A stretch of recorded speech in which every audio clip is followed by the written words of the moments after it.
बताते हैं कि हमारे गांव में एक चाचा होता था, चाचा सीता। पूरे गांव का सबसे मशहूर कैरेक्टर था।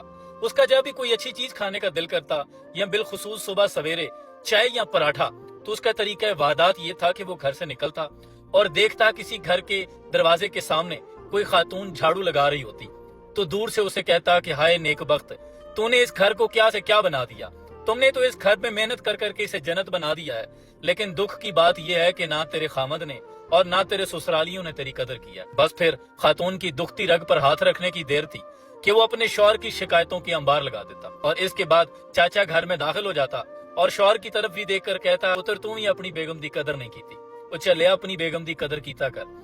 इंज दियां बीबियां ते सारे नू नहीं लभदियां। इतनी देर में वो खातून हाथ धोकर आ जाती, दुपट्टे से साफ करते करते बड़े प्यार से कहती कि चाचा आपके लिए चाय लेकर आऊं। यही तो चाचा चाहता होता था। फिर चाचा कहता कि नहीं पुत्र, अकेली चाय थोड़ी, मैं तो तेरे हाथ के पराठे भी खा कर जाऊंगा।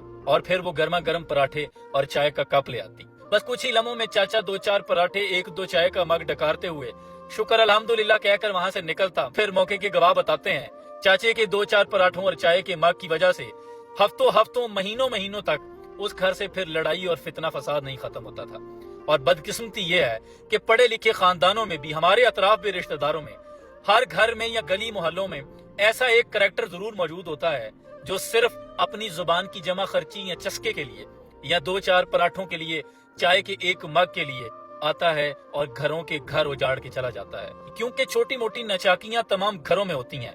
कोई घर बसाना, शादी करना, शादी के बाद मियाँ बीवी के माँ बहन 100 तरह के मसाइल होते हैं, ज्वाइंट फैमिली सिस्टम, माँ बाप के साथ कोई बात अनबन हो जाती है, लेकिन उस पर जब कोई तेल छिड़कता है फिर बात बढ़ती है। मियाँ बीवी तो बर्दाश्त कर लेते हैं एक दूसरे की गुर्बत को, लेकिन वो जो एक मिसाल है ना, रंडियां रंडेपा कट लेंदियां ने, छड़े नहीं कटन देते। तो कुछ आते हैं आकर आपको तसल्लियां देने, मीठी चोपड़ियां करने। वो जो आते हैं तुझे रोज तसल्ली देने, बातों बातों में तेरी बात भी ले लेते हैं।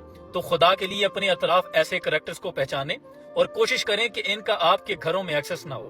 बुजुर्ग ये भी कहते होते हैं कि पुत्र बड़ी मोहब्बत के साथ, प्रीत के साथ हांडी बनाई हो, और अगर कोई कुत्ता बिल्ला मुंह मार जाए तो सारी की सारी हांडी बाहर फेंकनी पड़ती है। कोशिश करें कि आपके किचन तक कुत्ते और बिल्लों का एक्सेस ना हो। इसी तरह अगर आप चाहते हैं कि आपकी जिंदगियों में सुकून रहे, ऐसे तमाम कैरेक्टर्स को उनकी हद में रखें और अपने मामलात को खुश उसलूबी के साथ खुद ही तय करने की कोशिश करें। जब कोई तीसरा आएगा फिर खिचड़ी पकेगी। स्पेशली फीमेल्स, क्योंकि फीमेल्स ज्यादा इनकी तावील के फंदे में आती हैं।